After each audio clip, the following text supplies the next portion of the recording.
তার নিজস্ব কিছু কথাবার্তা নিয়ে তারা কাজ করে। আমরা কখনোই কোন রাজনৈতিক দলের এজেন্ডা বাস্তবায়ন করার জন্য কম্বাইন্ড উইমেন রাইটস ওয়ার্ল্ড কাজ করে না। আমরা কাজ করি জনগণের প্রত্যাশিত স্বপ্ন নিয়ে।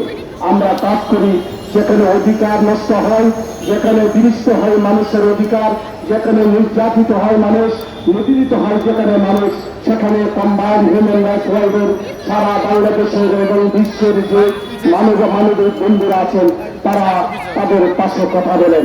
আমরা শ্রদ্ধার সাথে ভালোবাসি সকল মানবিক সংগঠনের সকল নেতৃবৃন্দকে এবং ঘৃণা করি যারা মানবিক সংগঠনগুলোকে তারা যারা ঘৃণিত কাজ করে, যারা কাজদারি, যারা কাজের মাধ্যমে মানবাধিকার নামে অন্যের অধিকার খর্ব করে, তাদেরকে কম্বাইন্ড হিউম্যান রাইটস ওয়ার্ল্ড ঘৃণা করে তাদেরকে আগামী দিনে আমরা সকল আইন শৃঙ্খলা বাহিনীর কাছে বলা আছে এবং আজকের মাধ্যমে ৭৩তম প্রতিষ্ঠাবার্ষিকীতে আমরা অনুরোধ করে বলব সকল মানবিক মানুষরা আগে নিজে মানবিক হতে হবে। সকল মানবাধিকার কর্মী বলার আগে নিজে আগে মানবিক মানুষ হতে হবে। নিজের মাধ্যমে আগে প্রতীয়মান হতে হবে যে আমার মাধ্যমে কোনো মানুষের অধিকার খর্ব হবে না, আমার মাধ্যমে কোনো বাংলাদেশের কোনো সম্পদ বিনষ্ট হবে না, আমার মাধ্যমে এই লাল সবুজের পতাকাটি কখনোই অক্ষুণ্ণ থাকবে। কোনো আন্তর্জাতিক চালে ফেলে আমাদের রাষ্ট্রকে অন্যের মানুষের কাছে বিকৃত করা যাবে না।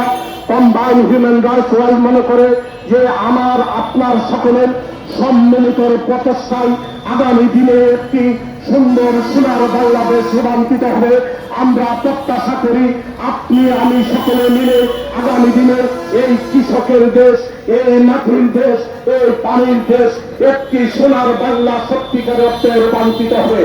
আজকে যারা এখানে বসে আছেন এবং যারা দূর দূরান্ত থেকে আজকের অনুষ্ঠান একত্রিত পোষণ করছেন, সকল মানবিক যোদ্ধাদেরকে কম্বাইন্ড হিউম্যান রাইটস ওয়ার্ল্ডের পক্ষ থেকে অভিনন্দন জানিয়ে এখন বক্তব্য নিয়ে আসছেন আমাদের আজকের অনুষ্ঠানের সম্মানিত আলোচক জনাব